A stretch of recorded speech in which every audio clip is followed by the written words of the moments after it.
Ce jour est dédié pour l'élévation de l'âme de Abraham Shimon ben Sultana. Donc on a parlé les dernières fois de la Kedusha, la sainteté, des petits sanctuaires, des petits temples, c'est-à-dire les synagogues actuelles. Et donc on a vu qu'on n'a pas le droit de manger, pas le droit de boire, pas le droit de dormir, pas le droit de parler des paroles vaines, etc. J'ai vu hier soir un récit du Rav Yudat Tzadka Zatzal, c'était le Rosh Yeshiva de Porat Yosef, meilleur ami de Rabbi Son Abashol, dont c'est aujourd'hui la Iloula, je recommande d'aller sur la tombe. Et il étudiait dans le Bet Midrash avec un thé. On a vu que les Tamil Chachamim, ceux qui sont dans l'étude pour quelques heures, il n'y a aucun problème, ils peuvent boire, parce que c'est leur maison, on ne va pas leur dire ne bois pas pendant 2-3 heures comme ça, il fait chaud, etc. Et il a fini d'étudier, il ferme le livre, et il reste encore la moitié du thé. Alors on lui dit, finissez. Non, tout ce qui est autorisé de boire, c'est quand on veut étudier. J'ai fini d'étudier, donc c'est fini, je ne peux plus boire. Pardon ? Ok, il a fini. Là, il a fini d'étudier. Alors on a dit comme ça, étudiez encore un peu, comme ça vous pouvez boire. Il dit quoi ? Je vais étudier pour boire. Tout ce qu'on autorise, c'est de boire pour étudier. Je ne vais pas étudier pour boire. Il ne faut pas prendre le géant et le mettre au service du nain et le nain faire le cerveau au géant. D'accord ? Regardez quelle attention, nous on aurait son problème. Sans étudier, on aura fini le thé, terminé. D'accord ? C'est bon.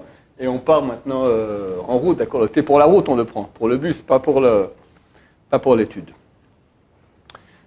S'il y a dans une synagogue 2 entrées, il est bien, quand on va prier, de rentrer par une des entrées, on prie, et quand on a fini, on sort par l'autre entrée. Parce qu'au temple, c'est comme ça que ça se passait.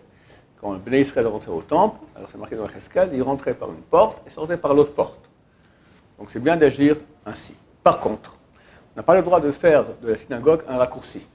D'accord ? On va dire maintenant qu'il y a une rue, là il y a la synagogue, et il y a une autre rue.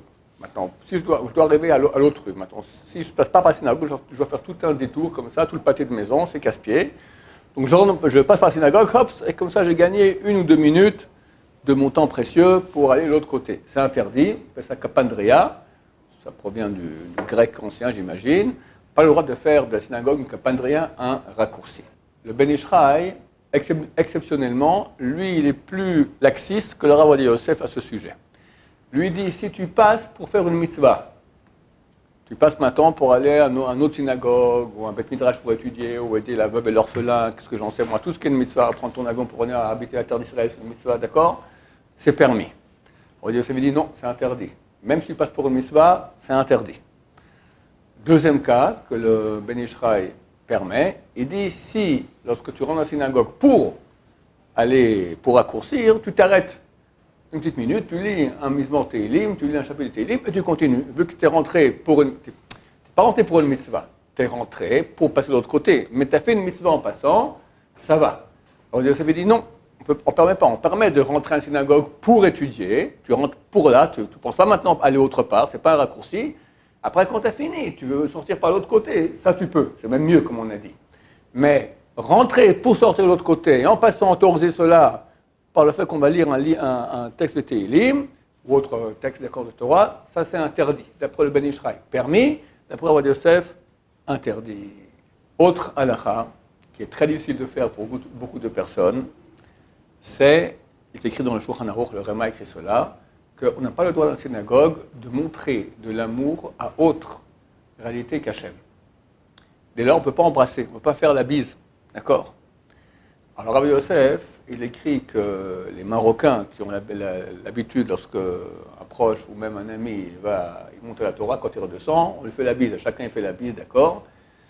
Il dit ça en Israël, c'est bien de leur dire gentiment, si possible, d'arrêter de faire ainsi, pas leur foncer dedans et boum, comment tu oses, d'accord ? Ils ont leurs coutumes, En Israël, la coutume n'est pas comme ça, leur dire si possible, c'est mieux de ne pas. S'ils tiennent à continuer, on ne va pas faire une histoire à cause de cela. Mais a priori, si on pose la question maintenant, est-ce que j'ai le droit de faire la bise à quelqu'un dans la synagogue ? La réponse est non.